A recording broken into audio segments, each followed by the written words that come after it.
ایسا ہے جس سے جتنی مرتبہ زیادہ مانگتے ہیں اتنا ہی وہ راضی اور خوش ہوتا ہے۔ وہ سخی کون ہے؟ داتاؤں کا داتا، سب سے بڑا سخی اللہ ذوالجلال ہے کہ اس کی بارگاہ سے جتنی مرتبہ مانگو وہ راضی ہوتا ہے، اگر مانگنا چھوڑ دو تو وہ ناراض ہو جاتا ہے۔ تو اللہ رب العزت ہم سب کو اپنے در اقدس سے مانگنے کی توفیق عطا فرمائے۔ کتنے خوش قسمت ہیں وہ لوگ جو اللہ کے گھر پہ جاتے ہیں، صرف بیٹھ ہی جائیں، اس کا دیدار ہی کرتے جائیں، جتنی مرتبہ نظر اٹھاتی ہے رب تعالیٰ 20 رحمتیں ان کی جھولی میں ڈالتا جاتا ہے۔ یہ اس کا انعام نہیں؟ پھر بندہ جب حج کے لیے جاتا ہے، اس کی سواری جتنے قدم اٹھاتی ہے ہر قدم پر نیکی ملتی ہے۔ یہاں سے اگر ہماری پرواز اس ایئرپورٹ سے ہے فیصل آباد کے، اگر کسی کی ہے تو یہاں ہی گن لیں کتنی، یہاں تک کتنی نیکیاں ہوگی، کتنے قدم بن جاتے ہیں۔ اور اگر لاہور سے ہو تو پھر تو گنے ہی نہیں جائیں گے، اور اگلے تو ماشاءاللہ ہے ہی کتنا دور ہے۔ تو اہل ایمان کے لیے اللہ رب العزت نے یہ سہولت مقرر کر دی، اب تو جاتے ہیں چند گھنٹوں میں پہنچ جاتے ہیں۔ تو یہ اللہ رب العزت چند گھنٹوں میں اتنی نیکیاں دیتا ہے کہ انسان کے تصور میں آ ہی نہیں سکتی۔ گھر سے چلا تھا خالی تھا، اس کے گھر میں پہنچا ہے تو جھولی بھر گئی ہے۔ بلکہ مہمان جاتا ہے گھر سے چلتا ہے جھولی بھری ہوتی ہے، رستے میں خرچ کر کر کے اس کی جھولی مہمان کی اکثر خالی ہو جاتی ہے۔ بھائی وہاں جانا ہے، کرایہ بھی دینا، سب کچھ دینا ہے، لیکن اللہ ذوالجلال کے گھر میں جو یہاں سے چلتا ہے خالی چلتا ہے، جب اس کے گھر پہنچتا ہے رب کہتا تو نہیں کچھ دے گا، میں ہی تیری جھولی بھر دیتا ہوں، اور تیری جھولی میں اتنی نیکیاں ڈالتا ہوں کہ تجھے کیا پتا کہ میں نے کتنی نیکیاں دی ہیں۔ ہاں پتا اس وقت چلے گا جب آنکھیں بند ہوں گی کہ اللہ رب العزت نے ایک حج کرنے والے کو کتنا انعام عطا فرمایا۔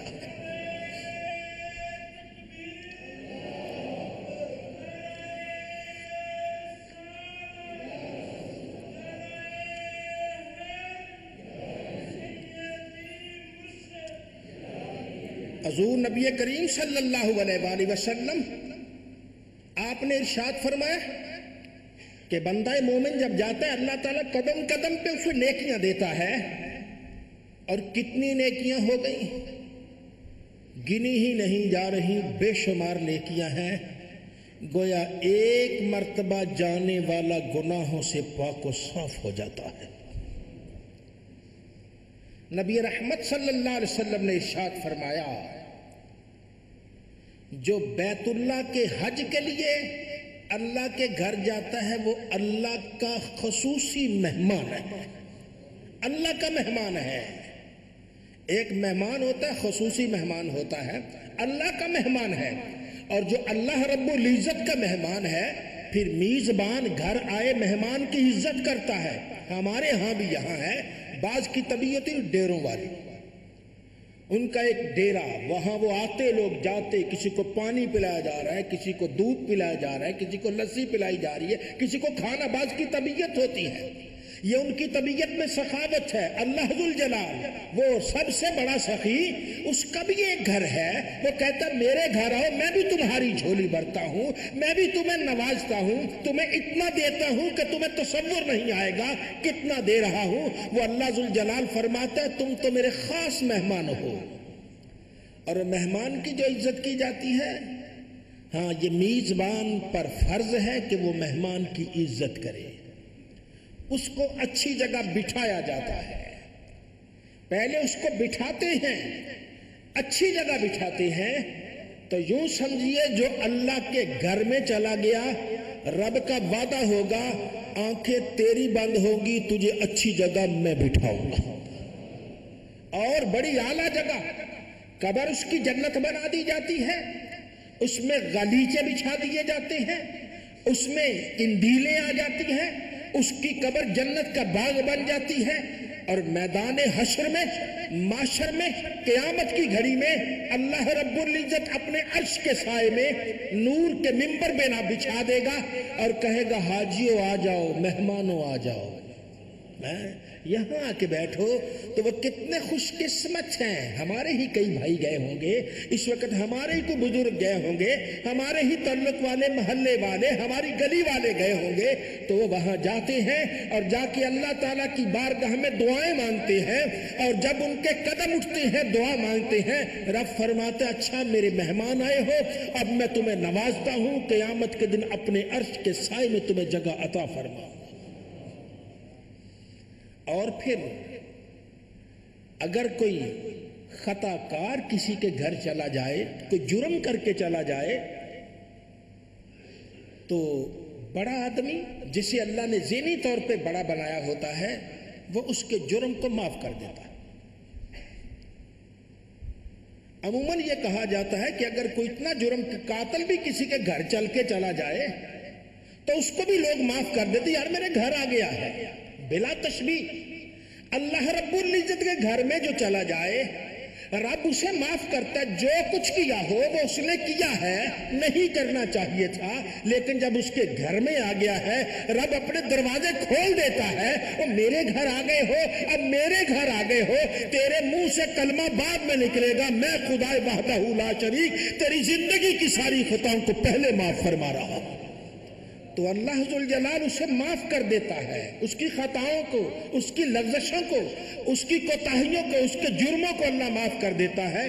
تو آئیے اللہ رب العزت سے التجا کریں, اے خالق و مالک وہ لمحہ بھی آئے کہ جب یہ چیز ہمارے مقدر میں ہو جائے. اہل ایمان جب اللہ سے دعا مانگتے ہیں رب تعالیٰ پھر اپنی رحمت کے دروازے کھول دیتا ہے. اور پھر ارشاد فرمایا جاتا ہے کہ حج کرنے والا حج کرتا ہے, دعا مانگتا ہے, جیسے دعا مانگتا ہے اللہ تعالی حج کرنے والے کی زندگی کے سارے گناہ معاف کرتا ہے, اسے جہنم سے آزاد کر دیتا ہے, اسے جنت کی بہاروں میں جگہ عطا فرماتا ہے. فرمایا یہ اس کے لیے ہی نہیں صرف کہ یہ حاجی کو یہ سعادت نصیب ہے, بلکہ جس کے لیے حاجی ہاتھوں کو اٹھا دے گا اللہ فرماتا ہے میں اس کے بھی سارے گناہ معاف کر کے اسے جنت عطا فرما دیتا.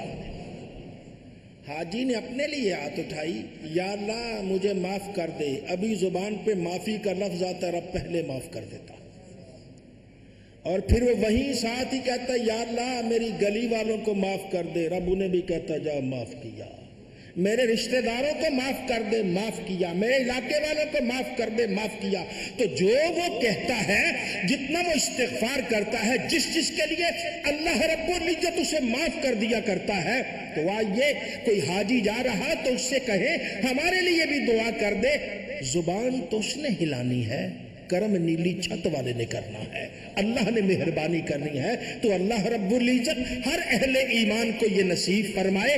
تو یہ نبی کریم صلی اللہ علیہ وآلہ وسلم نے ارشاد فرمایا کہ جو حاجی دعا مانگتا ہے, مغفرت کی دعا مانگتا ہے, اللہ اس کو قبول کرتا ہے, اور جس کے لیے مانگ دیا کرتا ہے اللہ تعالیٰ اسے بھی معاف کر کے جنت عطا فرما دیتا ہے. اور پھر 9 ذی الحج کو جب حج کا موقع آتا ہے اللہ رب العزت اس دوپہر کو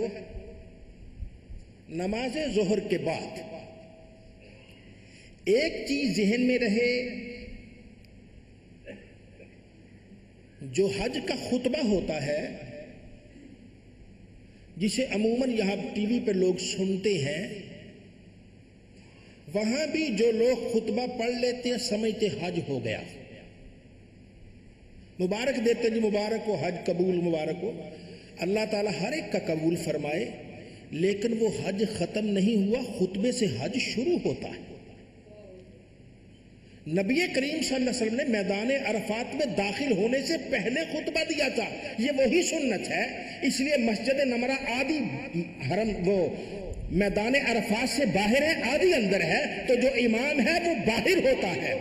اس مسجد اس عرفات کے حدود سے باہر، کیونکہ سنت ہے کہ وہ باہر دے گا، وہاں مناسک حج بتائے جاتے ہیں، تو پھر اس کے بعد حج شروع ہو جاتا ہے، پھر وہ اس کے بعد ہے وہ عرفہ کا وقوف ہوا کرتا ہے۔ تو اللہ رب العزت بندوں کو یہ توفیق دیتا ہے، بندے اس کے بعد دعا مانگتے ہیں میدان عرفات میں۔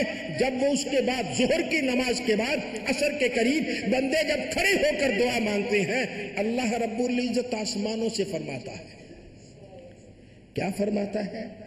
فرشتوں دیکھو، یہ میرے بندے بال ان کے بکھرے، یہ انہوں نے جو پہنا ہے کپڑا تو دیکھو کیسا ہے، یہ بھی گرد والا ہو گیا، کیوں آئے؟ کس لیے آئے؟ فرشتوں سے اللہ فرماتا ہے اس لیے کہ جب انسان کو پیدا کرنا چاہا تھا فرشتوں نے ہی کہا تھا یا اللہ تو کس فسادی کو پیدا کر رہا ہے جو دنیا میں خون بہائے گا، ایک دوسرے کو مارے گا، گالی گلوچ دے گا، فساد پھیلائے گا۔ اللہ رب العزت میدان عرفات میں انہی فرشتوں سے کہتا ہے فرشتوں دیکھو یہ اسی آدم کی اولاد ہے، آج کپڑے ان کے گرد آلود ہیں، بال بکھرے ہوئے ہیں، چہرے پہ بھی گرد ہے، اور کھڑے ہو کر میری بارگاہ میں ہاتھوں کو وہ ذموں کا لباس نہیں احرام باندھ کے دعائیں مانگ رہے ہیں۔ کیا لینے آئے ہیں میرے پاس؟ یہ میرے در پہ آئے ہیں، کس لیے آئے ہیں؟ اے فرشتوں گواہ ہو جاؤ میں نے ان سب کو معاف کر کے جنت عطا فرما دی۔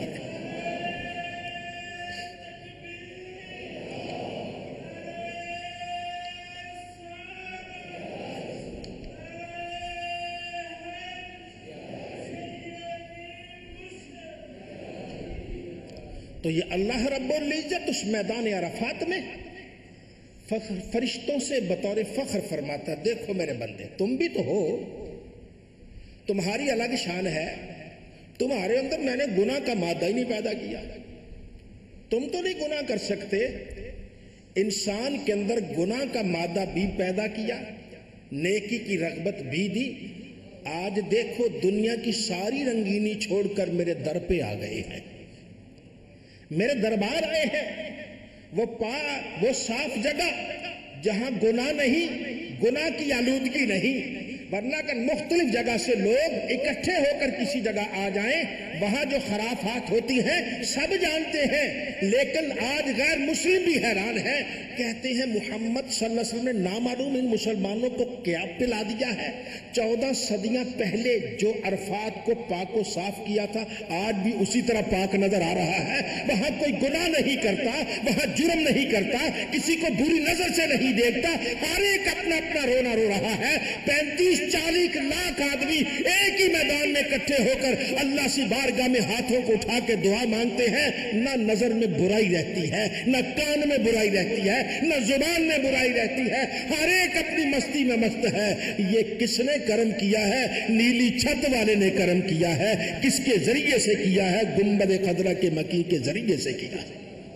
تو یہ اللہ تعالیٰ کا انعام، یہ رب تعالیٰ کی مہربانی کہ میدان عرفات کا اللہ تعالیٰ ذکر کرتا ہے بطور فخر کے فرشتوں دیکھو میرے بندے آئے، کیوں آئے؟ کیا مانگنے آئے؟ گناہوں کی مغفرت کے لیے میں نے معاف کر دیا، جاؤ فرشتوں دیکھو میں نے معاف کر دیا، نیکیوں کے لیے میں نے ان کی جھولی کو نیکیوں سے بھر دیا، کرم کے لیے میں نے ان کو کرم سے سرفراز فرما دیا۔ نبی رحمت صلی اللہ علیہ وسلم نے ارشاد فرمایا اگر ہو سکے تو حج اور عمرہ بار بار کرو، حج کرو پھر عمرہ کرو، پھر حج کرو پھر عمرہ کرو، عمرہ کرو عمرے کے بعد عمرہ کرو، حج کرو، جیسے اللہ توفیق دے بار بار کرو۔ کیوں؟ اس لیے یہ دونوں تنگ دستی بھی مٹاتے ہیں اور گناہ بھی مٹاتے ہیں۔ گناہ تو ہم نے سنا ہی تھا نا مٹ جاتی ہے، تنگ دستی کیسے مٹ جاتے ہیں؟ مٹانی ہم نے نہیں، اس نیلی چھت والے نے مٹانی ہے، اللہ نے مٹانی ہے۔ وہ کہتا ہے تنگ دستی ختم۔ آج اب یہاں رونا روتے ہیں جی روٹی نہیں مل رہی، تنگ دستی ہے، رب کہتا میرے گھر آ جاؤ تنگ دستی میں دور کر دوں گا۔ وہ کسی سخی کے گھر جاؤ قرض میں اتار دیتا ہے، پیسے دیتا ہے، ہم بھی جب اس کے گھر جاتے ہیں وہ دیتا ہے، نظر نہ آئے تو نظر کا قصور ہے، وہ دے تو رہا ہے، اس کا وعدہ سچا ہے۔ کتنے ایسے لوگ ہیں جو غریب ہیں لیکن بار بار جاتے ہیں، رب تعالیٰ ان کے دل کو امیروں سے زیادہ غنی کر دیتا ہے۔ تو یہ اللہ تعالیٰ کا انعام، یہ رب تعالیٰ کی مہربانی ہے۔ تو اللہ کے پیارے نبی صلی اللہ علیہ وسلم نے فرمایا بار بار عمرہ کرو، حج کرو، اگر اللہ توفیق دے جاؤ، پھر جاؤ، پھر جاؤ، بار بار جاؤ، اور کسی اور کے گھر تو نہیں جانا، خالق و مالک کے گھر جانا ہے، اپنے اللہ کے گھر جانا ہے، وحدہ لا شریک کے گھر جانا ہے۔ جو اس کے گھر جاتا ہے وہ جھولیاں بھر بھر کے عطا فرماتا ہے، اتنا کچھ دیتا ہے انسان کے تصور میں نہیں آتا۔ تو آئیے اس اللہ رب العزت کے گھر جانے کی تمنا کریں، آرزو کریں۔ جو ہمارے دوست احباب جا چکے ان سے ہی فون پہ ہی کہہ دے ہمارے لیے بھی دعا مانگ۔ اللہ ہم سب کو